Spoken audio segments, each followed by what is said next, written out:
希尔顿的点数是大家公认的不值钱。当我们打开美国运通的 App 或者登录美国运通的网站，我们看到的都是1000点的 MR 点数，可以兑换1000点的万豪点数，或者1000点的各种航空公司的航空里程，也就是1:1的兑换比例。唯独希尔顿可以换2000点，从 MR 点数兑换比例和信用卡刷卡奖励倍数也可以看出，希尔顿点数的价值确实只有其他点数价值的一半。但是事实上，当我们使用希尔顿点数来兑换希尔顿酒店的住宿的时候，希尔顿点数能体现的价值是和其他同类饭店差不多的。下面是一个实际例子，这是东京万豪酒店一晚的价格，44650日元，用点数兑换的话则需要55000点的万豪点数。这是东京希尔顿一晚的价格，54172日元，用点数来兑换的话需要114,000希尔顿点数。东京希尔顿的价格和东京万豪相近，但是积分兑换的数字会比万豪多1倍。通过这个实际案例，大家就可以知道，希尔顿的点数只是在数字上不值钱，在实际应用层面和其他酒店品牌是没有什么差别的。就好比从数字上来看，日元是非常不值钱的，100日元才能换1澳元。但是去过日本的朋友或者实际在日本生活的朋友就知道，100日元就是在日元体系里面最基础的单位。在日本花100日元和在澳洲花1澳元的感觉是一样的，所以日元的价值和澳元基本上是一样的，只是在数字上不同而已。澄清了希尔顿的点数是不是真的不值钱之后，接下来我就来回答希尔顿的点数究竟好用在哪里，并且我也会分享作为一名希尔顿的钻石会员，我今年住了哪些希尔顿酒店。首先，要判断一家酒店的积分体系好不好用，就要看它在全世界范围内能兑换的酒店的数量。在这个方面，万豪集团排名世界第一，希尔顿排名世界第3。全球范围内共有9300多家万豪集团的酒店，希尔顿则是7500多家。万豪集团的总市值是730亿美元，希尔顿的话则是650亿美元。本期影片先暂时聚焦在希尔顿的酒店，以后有机会的话，我也会出万豪酒店的影片。作为一个全球范围内有7500多家酒店的希尔顿，希尔顿积分的使用程度是绝对没有问题的。希尔顿的积分一般都没有 blackout date， 所谓 blackout date 也就是无法使用积分来兑换的特定时间段。25年的年初至今，我在全球各地总共住了20多晚的希尔顿酒店，包括 Hilton Garden Inn、DoubleTree by Hilton 以及 Hilton 这3个希尔顿的品牌。20多晚里面，绝大部分我都是用希尔顿点数换的。年初的时候，我为了能够达成升级为钻石会员所需的入住天数，我就选择了用积分来换希尔顿花园酒店以及希尔顿10酒店这类中档和中高档类型的酒店，像是 Conrad、Waldorf 这2家希尔顿最顶级的酒店，我其实也能换，但是换一晚 Conrad 或者 Waldorf 所需的点数足够让我换3晚到4晚的希尔顿花园酒店了，我觉得不值，所以就没有换。我认为希尔顿的奢华系列酒店，比如说是 Conrad、Waldorf、LXR 这些只适合使用 Hilton Aspire 那张信用卡送的房券来换。有的朋友可能会问，我为什么会有那么多的希尔顿积分？我的希尔顿积分大部分都是通过希尔顿信用卡的开卡礼以及邀请他人办卡拿到的，还有一部分是我通过美国运通金卡所累积的 MR 点数换的。顺带一提，现在希尔顿又再次提供了 MR 点数转点加成了，加成25%，截止日期是9月23号。如果你对希尔顿信用卡感兴趣，我把卡片的邀请链接也放在了影片的描述栏内。回到主题，如果你愿意住稍微没有那么奢华的希尔顿品牌，比如说希尔顿花园酒店，那么它的价格以及积分兑换的门槛可以低到你难以想象。比如马来西亚吉隆坡的希尔顿花园酒店，吉隆坡希尔顿花园酒店北一晚只需要133令吉，相当于31美元；吉隆坡希尔顿花园酒店南一晚只需要129令吉，相当于30美元。如果你是希尔顿金卡或者钻卡会员的话，这么便宜的价钱也是一样会送你早餐的。如果用积分来换的话，吉隆坡这2家希尔顿花园酒店都是只需要1万点就能换1晚。我当时拿到 Hilton Honors 的开卡礼是史上最差的，只有8万点的希尔顿点数。然后 Hilton 信用卡每年通过邀请他人办卡能拿到的邀请奖励上限是14万的希尔顿点数。我在2025年年初的时候，手上就有20多万点的希尔顿点数了。希尔顿会员使用点数来换住宿的话，换4晚就会免费送1晚。所以如果我把这些点数都花在吉隆坡的希尔顿会员酒店的话，那么我可以在吉隆坡住将近1个月。如果你想要快速升级希尔顿会员等级的话，在亚洲地区住 Hilton Garden Inn 就是最佳的选择。马来西亚是我发现的希尔顿的价格洼地，其实东南亚应该还有不少希尔顿也是非常便宜的，各位观众朋友可以去自行挖掘。还有一个价格洼地就是中国，中国的希尔顿酒店数量也非常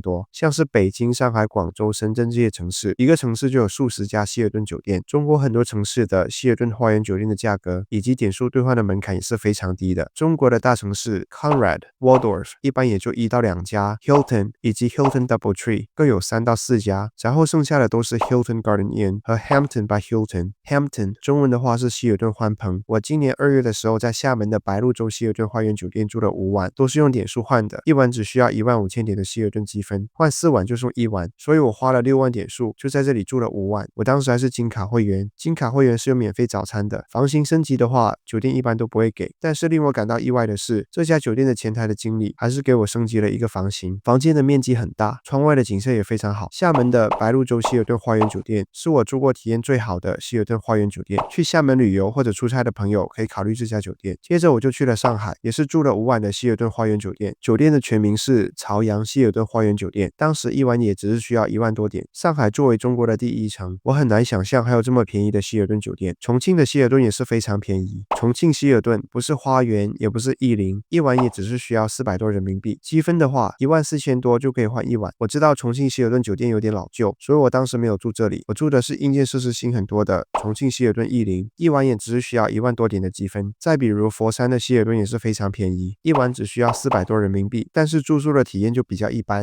因为客房有点老旧。好在作为钻石会员，早上的时候有免费的早餐，下午2点之后可以去行政酒廊免费吃下午茶，下午5点半之后行政酒廊又会供应晚餐，所以400多人民币一晚的价格，能享受到这些服务已经物超所值了。说了便宜的希尔顿，再来和大家分享酒店超贵的新加坡和东京的希尔顿的情况。新加坡最便宜的希尔顿就是这家希尔顿花园酒店，我当时预定的时候一晚只需要35000分，现在基本上要45000分才能换一晚了。新加坡的希尔顿酒店数量非常少，只有4家，在乌节路有一家 Hilton， 一家 Conrad， 在 Marina Bay 也有一家 Conrad， 还有就是这家名字我不会读的 Hilton Garden Inn。 其他的3家希尔顿要去到7万分才能换一晚，我会建议用 Hilton Aspire 这样信用卡送的房券来换，用积分来换的话就太浪费了。至于日本，今年的3月和4月，我在东京的 Hilton W 次里阿里亚给总共住了2次，一共4晚。Hilton W 次里也就是 Hilton Double Tree， 希尔顿的中高端品牌，这4晚也是我用积分换的，当时一晚是4万分。日本全国希尔顿酒店的数量不是很多，想在东京住希尔顿的选择也很少。我住的这家 Hilton Double Tree 就是全东京最便宜的希尔顿，可能是樱花季的原因，我2次入住的时候都非常多人，早上吃早餐也要排队等待。当我第2次入住这家酒店的时候，我已经是钻石会员了，希尔顿的前台也没有给我升级房型，我订的都是最基础的房型。日本酒店的基础房型都非常